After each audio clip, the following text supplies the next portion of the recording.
Hey guys, welcome to Toy Story 7. Happy Easter and happy Passover. So, yeah, here today I'm reviewing this, which is the Spider-Man Far From Home.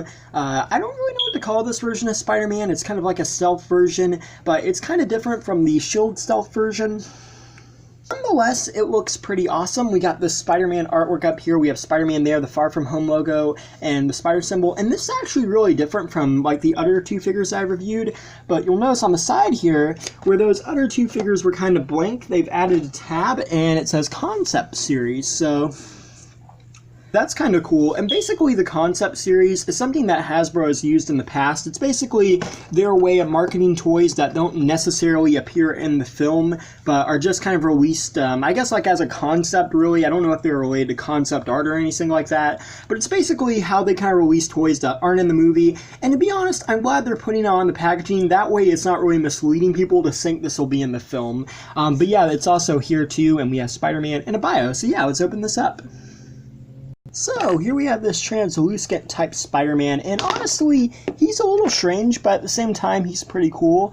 And I do want to say that I feel like, there was a red and black suit shown at Toy Fair, but it wasn't included in the first wave. But I do feel like this is going to be the mold for the red and black suit, because if you notice on the back here, he has the updated spider symbol that the red and black figure does have, or the suit on that one's supposed to have. So I don't know if they're going to use this mold for that figure, but I do feel like they're going to do that, minus the head sculpt. The head sculpt is pretty cool. It actually kind of reminds me of a combination between a classic MCU mask and the new one for the Shield suit, because it's got the goggles, and it looks pretty neat.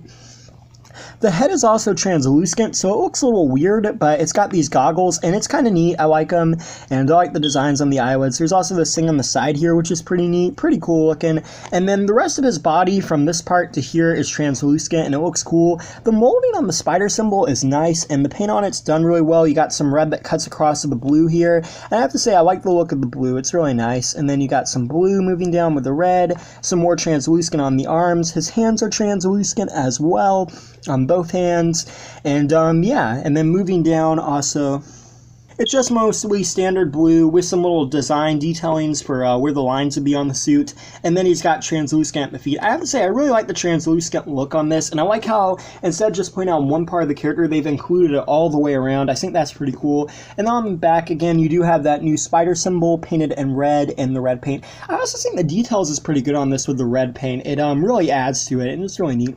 In terms of articulation, you got a 360 at the head. Whoops.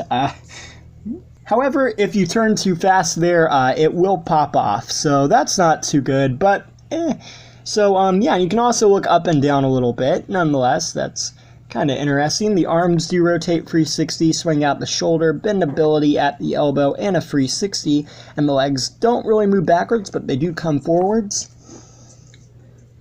And for accessories, you do get this kind of web blaster thing. It's this blue kind of gun with a scope, and it's got some red on the sides there and some red there. I really do like the paint on this. This is pretty cool. And then you have some lines on the bottom. And you can just attach this to either one of his hands. It's an interesting accessory.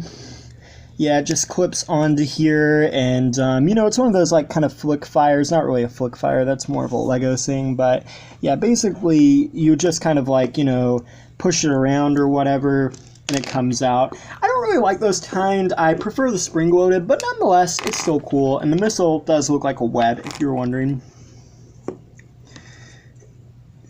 Lastly, here's a comparison with Spider-Man, the Spider-Man from Spider-Man Homecoming. This was from the Vulture free pack that also came with Iron Man. This came out in 2017 for Spider-Man Homecoming. It was also the first year we got these 6-inch action figures, so that's pretty cool. Here's a comparison with the newer scale, or the newer stealth shield look character, pretty cool. And then also, here's a comparison with the Infinity War Spider-Man. As you can see, it's really weird because he's a lot bigger than all of them, pretty much. like, it was super weird to me that we had this kind of small Spider-Man, and then we got this really big Spider-Man for Infinity War. And as you can see, he's actually a little bit bigger than the new ones, too. He's actually a good bit bigger than the Far From Home ones. And to be honest, like, comparing, like, with Far From Home with Homecoming, this one is a little bit bigger, but I think it's a more accurate size change. Like, I really like the Iron Spider, but I actually feel his height is inaccurate, but I think these two are pretty good in terms of height and scale. So yeah, overall I think this is pretty cool. Definitely recommend it. And thanks for watching. Please rate, like, and subscribe.